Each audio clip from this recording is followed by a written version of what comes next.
So guys मैं ready हो गई हूँ और मैं आज जा रही हूँ। उसके पापा बोल रहे कि तू तैयार होकर आ जा रिक्शा में बैठकर, और फिर मैं तेरे को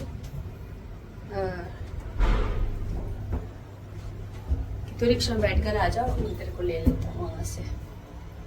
तो मेरे भाई है जहाँ पे मतलब धर्म का ही मेरा भाई बना हुआ है, तो उसने उसकी खुद की नर्सरी है अपनी, तो उसने नर्सरी पे खाने के लिए बुलाया। ना चाहें तो अच्छा नहीं लगता है ना ऐसे, फिर वो बोलिए आए। उसके पापा बोल रहे कि तू रेडी होके फटाफट आ जा। मैंने पहनी थी साड़ी, तो फिर मैं जा रही हूँ। और 7 बज गए थे, मैं लेट हो गई थी, बार बार सनी मुझे फ़ोन कर रहा था। तो फिर इसके पापा कहे तू थोड़ा आगे आ जा और बच्चों को लेकर, तो फटाफट फिर रिक्शा पकड़ ले, तो मैं तुझे वहाँ से ले लूँगा। तो फिर मैं रिक्शा पकड़ के निकल पड़ी। तो रिक्शा में वो भैया थे बेचारे, वो बोले पर्सनल रिक्शा है हमारा, हम अपनी फैमिली लेके जा रहे हैं। तो फिर मैंने बोला कि कोई बात नहीं, तो उन्होंने हमें बिठा लिया था रिक्शा में, और फिर हम उनके रिक्शा में बैठ गए और फिर पहुंच के जहाँ इसके पापा हमें बुला रहे थे। तो बाज़ार में तो गाइस इतनी रौनक थी, इतना बाज़ार सजे हुए थे इस टाइम पे। आ गए हम लोग सब नर्सरी पे। ये है नर्सरी, और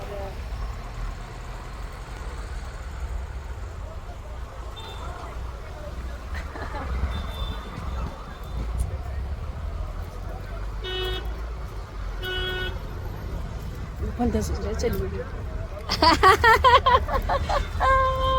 कैमरा ऑन है।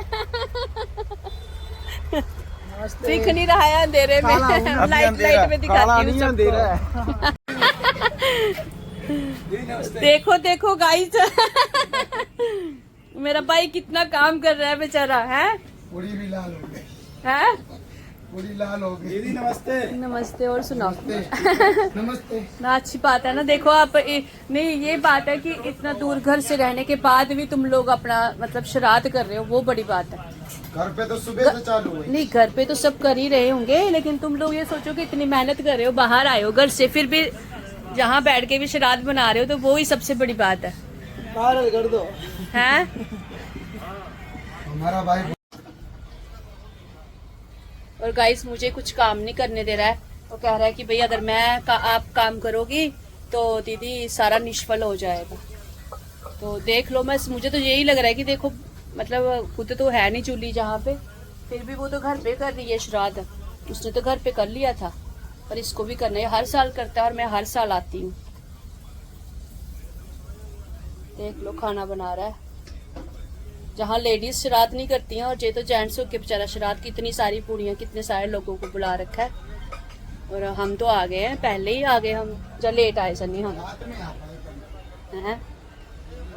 ये है सन्नी का नर्सरी, बहुत सारे पेड़ पौधे हैं, बहुत बड़ी नर्सरी है, लेकिन अभी अच्छे से दिख नहीं रही सन्नी।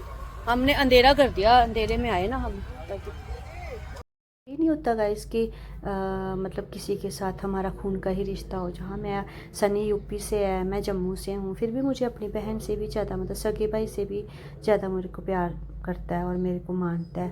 तो जहाँ हम दोनों बैठ के बातें कर रहे हैं अपनी, मतलब ऐसा होता है ना, दिल की बात करनी होती है, तो हम दोनों अपनी अपनी बातें सुना रहे थे। मैं उसको सुना रही थी, वो अपनी सुना रहा था मेरे को।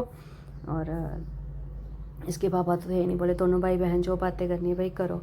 तो मुझे कहती थी आप बस बैठो आराम से, देखो मैं काम कर रहा हूँ।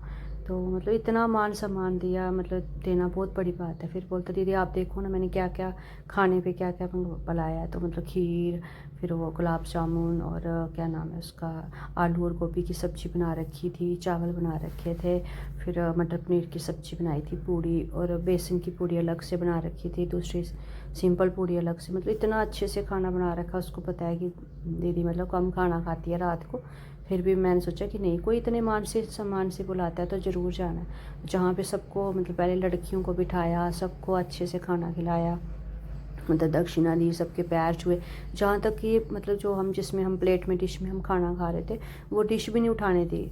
नहीं दीदी आपने नहीं उठानी। तो फिर सबको खाना खिलाया, फिर बाद में सब जेंट्स को भी खाना खिलाया, इसके पापा भी जहाँ पे खाना खा रहे। मतलब इतना मान सम्मान जैसे कोई अपनी जीजा और अपनी बड़ी बहन को देता है ना, ऐसे सनी मेरे पैर छूता है और मेरे को आशीर्वाद मतलब मेरे से लेता है कि दीदी मुझे आशीर्वाद दो। मतलब बहुत एक मतलब बहुत ज़्यादा सम्मान देता है। उसके बाद उसने भोलेनाथ की मूर्ति रखी है, तो मैंने एक रील बनाई वहाँ पर, और कुछ फ़ोटो भी क्लिक्स करे थे। तो बस उसके बाद हम घर वापस आ गए थे रात को, क्योंकि सुबह स्कूल भी जाना था। तो जितना शूट कर पाई थी इतना ही शूट किया। तो थैंक यू।